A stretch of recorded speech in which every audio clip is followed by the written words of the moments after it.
नमस्कार दोस्तों। राहुल गांधी ने नरेंद्र मोदी को घेर लिया है। क्या राहुल गांधी ने वह रणनीति बना ली है कि अब नरेंद्र मोदी को न निगले जा रहा है न उगले जा रहा है? और क्या अब नरेंद्र मोदी 56 इंची सीने वाले, मैं एक अकेला वाले सदन में डरे हुए, सहमे हुए नजर आएंगे?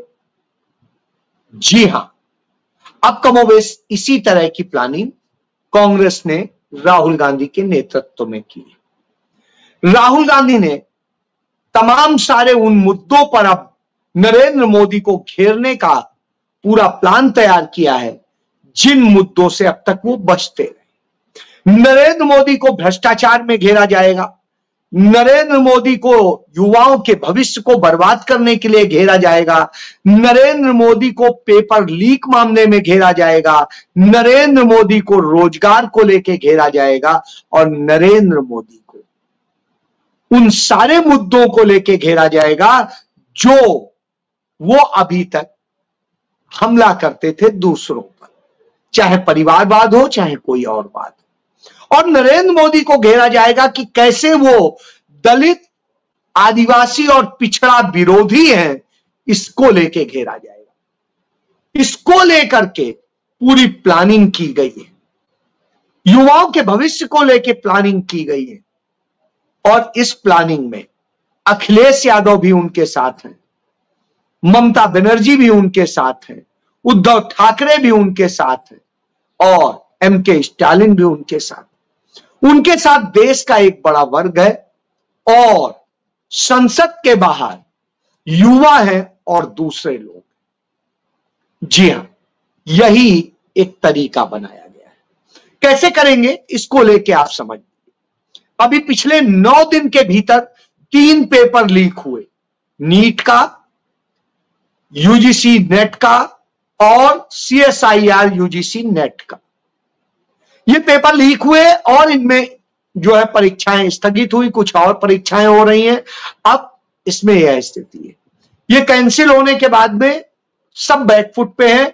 युवा पूरे देश में प्रदर्शन कर रहे हैं, वो पूछ रहे हैं कि कितनी परीक्षाएं। ये चर्चा चली रही थी तभी बिहार में जो टीचर्स ट्रेनिंग का वो होता था, परीक्षा होनी थी टीईटी की, वो परीक्षा रद्द कर दी गई। अब आप समझिए कि जो परीक्षाएं होनी है वो रद्द हो रही हैं, जो हुई हैं उनमें पेपर लीक हुए हैं, पेपर लीक के कनेक्शन बीजेपी के लोगों से मिल रहे हैं। नीट में जो पेपर लीक हुए हैं उसके कनेक्शन बीजेपी और एनडीए के तमाम नेताओं के साथ मिल रहे हैं।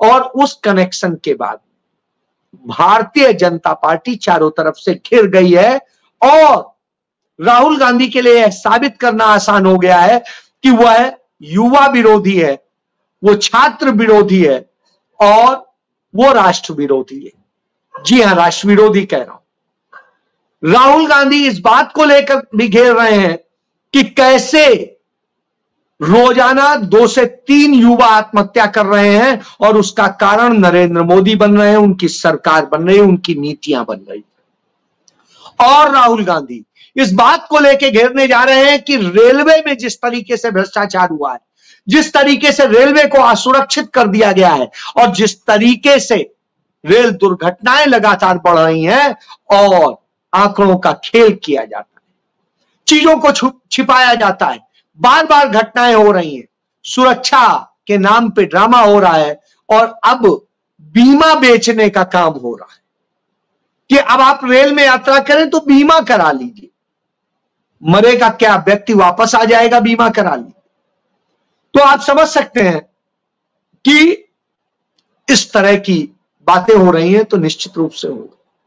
कैसे सुरक्षा के नाम पे जो कवच बना करके और कहा गया था उन सब की पोल खुलने वाली है। पोल खुलने वाली है किस तरीके से वंदे भारत ट्रेन में धोखा हुआ है और उसमें पूरा भ्रष्टाचार का मॉडल है और ट्रेन में जो कहा जाता है वो सुविधाएं वास्तव में नहीं है, सिर्फ चंद लोगों को सुविधाएं मिलती हैं, इस देश का बड़ा वर्ग उससे महरूम होता है।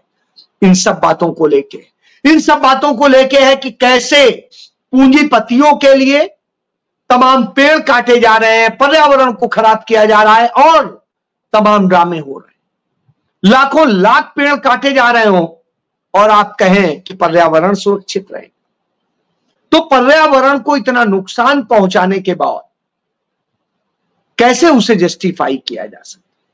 तो इन सब बातों को लेकर भी मोदी सरकार, बीजेपी की सरकार घिर रही है। और यही नहीं घिर रही है, जो तमाम निर्माण कार्य हुए हैं, जिन्हें डेवलपमेंट मॉडल दिखाते हैं नरेंद्र मोदी, चाहे पुल बना हो, आपको याद होगा मुंबई में अटल सेतु का नरेंद्र मोदी ने रील बनाई थी, वीडियो प्रसारित हुआ था, कई हीरो हीरोइन से भी करवाया था और पूरा ड्रामा चला था कई दिनों तक। और उस ड्रामे में राहुल गांधी की भारत जोड़ो न्याय यात्रा को छिपाने की कोशिश हुई थी।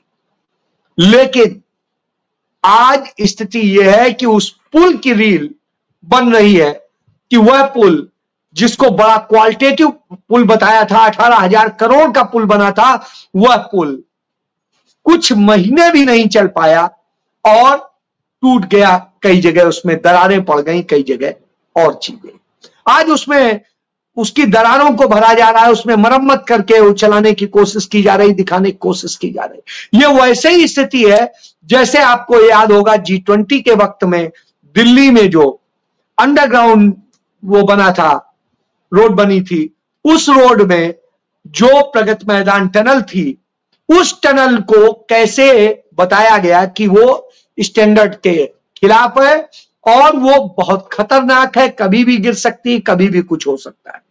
और उसमें कैसे इतना पैसा फूका गया, मानक से अधिक फूका गया, वह भी सामने।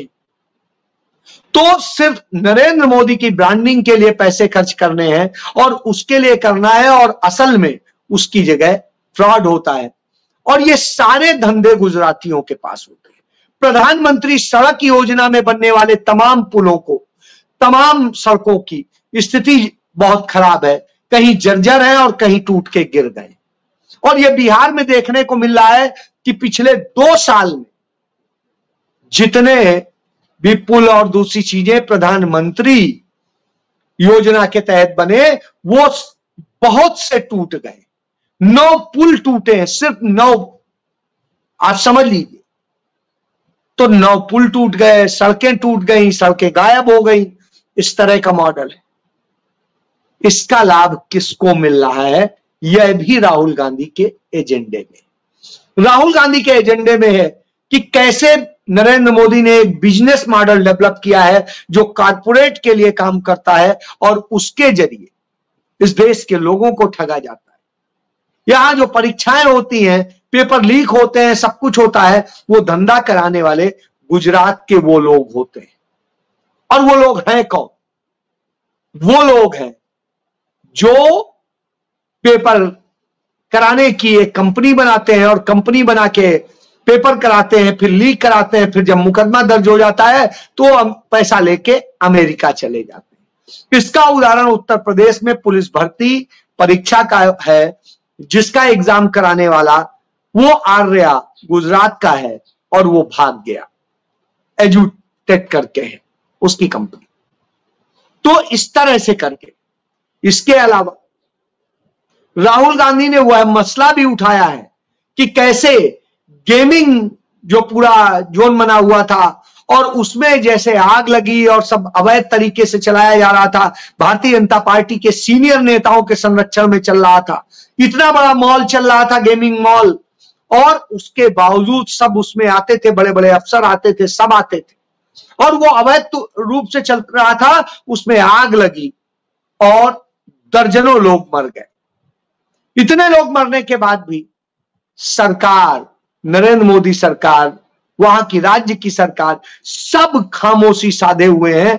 क्यों? क्योंकि जिसका जो मॉल चला रहा था उस पर संरक्षण था गृह मंत्री का, और जब प्रधानमंत्री गृह मंत्री का संरक्षण हो तो किसकी औकात है?